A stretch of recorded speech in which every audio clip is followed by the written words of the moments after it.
Hello mga kakiay, kung nakita ninyo ni panahon na siguro para koloran ninyo inyong drawing nga laag no before sa ating klase. Kaya yes, happy na good guys, di mapungan, June na good karon. Okay, so flexing sa inyo ha guys ang mga laag sa kamigi no. Dugay gyud ta kay nako ni siya i-post pero gyupakan man ko guys. Oy, pero karon ako na gyud na siyang ikuan. I-push na gyud nako ni siya. So mo ni siya guys among pag-abot sa Port of Balingwan sakay ang Saint Benedict nga kanang barge guys. So mas dako-dako di siya nga barge kumpara sa mga barge sa Samal. O siya man siya kumakauban ng mga mga feeling turista gyud kay nga time guys. Laag now tinga later pero sige lang na magid na siya. So man siya ni plaster na midira guys sa kumpana. Tara di mayupak na sa biyahe kay you know what alauna minigikan guys gikan sa Bukidnon, gikan sa Salawagan, then abot mi dira kay mga sa abot mi sa Port of Balingawan, mga 6 kapin kay dira man among dagan ato. I know mga 2 a.m. siguro mi ato basta makadlawon na siya. Then abot mi mga 6 sa morning pero sakay mi sa barge kay mga past 2 p.m. na kay grabe kay ang sakay ato.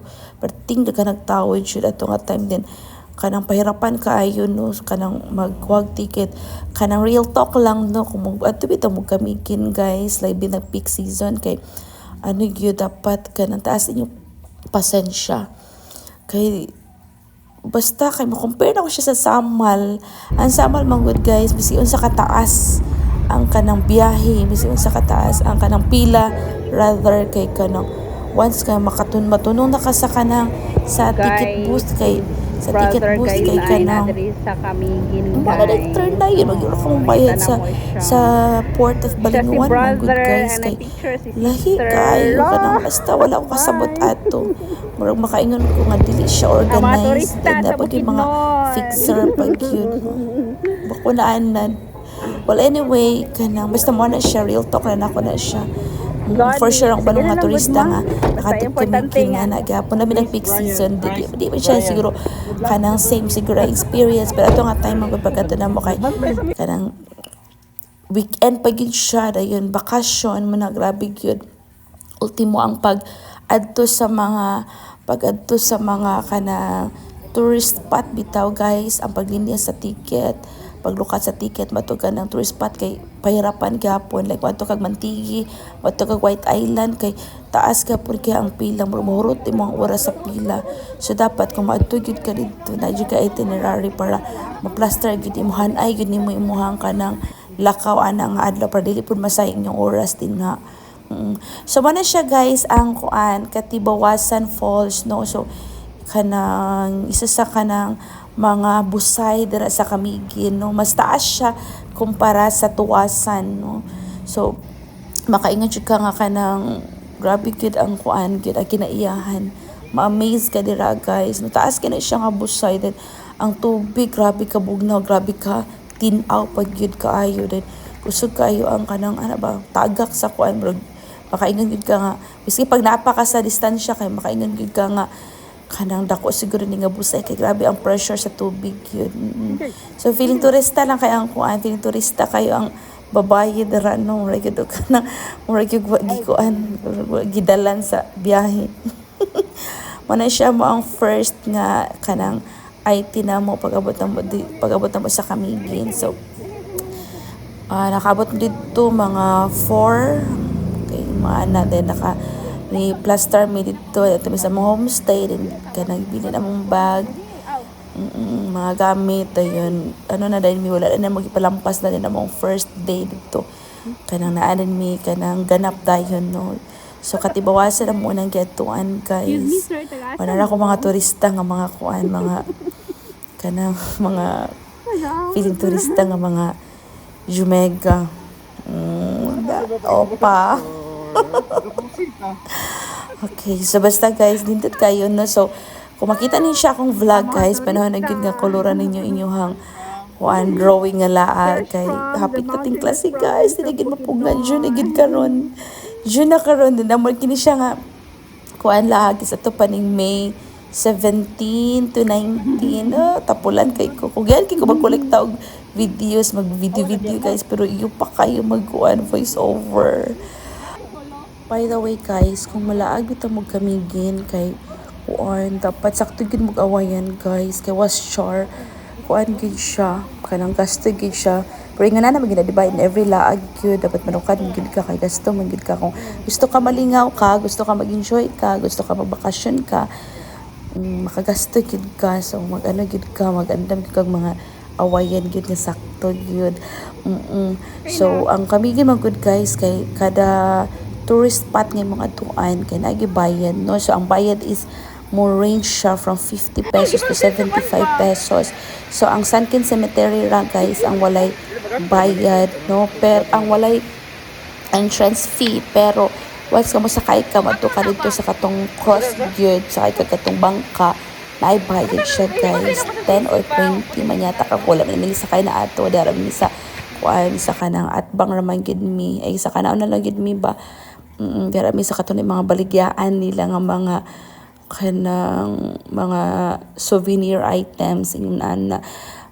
Then sa mga nangutana dito kung pila ang bayad sa barge, depende siya guys sa inyo ang sakyanan nga dalhon, like ang motor 700, ang samo among good si Cara kay kuan magud siya ma-fall siya under sa kana category nga multi-cab. So ang multi-cab minivan kay 1,348.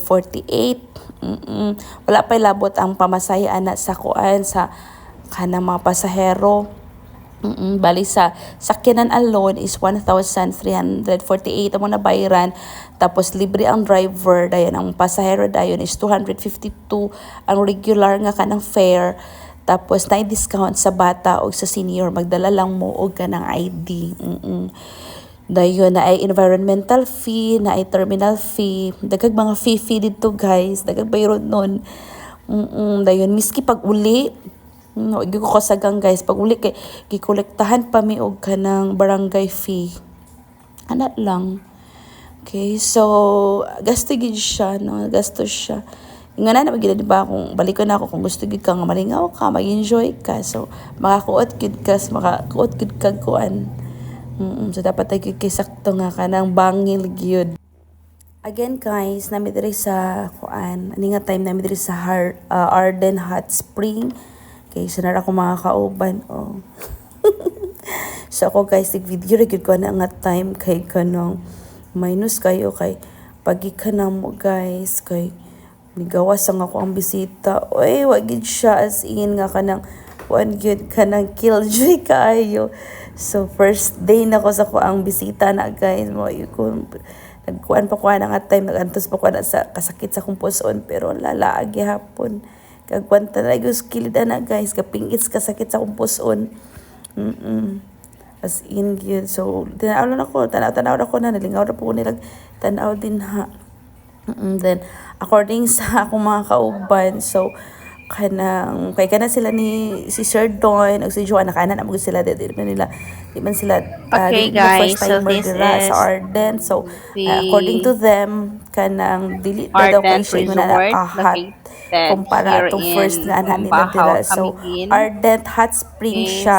so, isa So ni siya guys sa tourist destination. pero dili na kay siya ingon ana daw ka init gyud, dili daw para sa una. Camiguin guys. Dili daw para sa una daw nga kanang So, kanang ang malutuan tubig daw is gikan itlog. mismo sa Kada siya kay tubod kuan or lang sa siya kanang spring. normal nga temperature Okay, sa so, kanang tubig. Before daw, init gini siya, hot Then spring napoy gini siya minapangutana guys. nga Like, kanang ang mga tubig locals daw ani, dito yung kay itlog daw ani is actually pagsulod pa lang nimo ana maluto dia daw. guys sa Ardent imo ingon na Pero, chika na tong nasa after atong entrance katong sa in charge sa mga kanang series entrance of kanang guys nga volcanic kanang ma'am dili tabi eruptions ka siya and ingon na movements na sa siya mura ni yuta siya ang temperature sa tubig ma'am bla bla na bla. So inactive it's up na to siya you ang na kung mga padayon ka or tibok dili. dahilan Pero kami kung kay kanang bakit gusto hindi lang gid kami na nga musod gaano maka-try makalantaw kainit din ang ha tubig maka-try dito sa Arden maka-experience. Resort. Then ana tong in charge nga ano daw siya kanang dili na kasi nga naka hot tungod sa basta more na changes sa kanang kanang temperature sa tubig so kadtong naay movement daw murag sa earthquake siguro sa Mount Hibok-Hibok ay dundon ay ko kakuan sa kanang exact explanation ato kay kanang murag nadunggan la ko pa kato pagbayad murag nagbayad ka lang dundim murag si Joanne kuan lang kay nagadto sa ko sa akong puson sa ko sa dapli nakadungog lang ko sa Sheka pwede itong exact na kanang details sa rason gid nga na ingon na siya ang kuan kasi nga nakahat.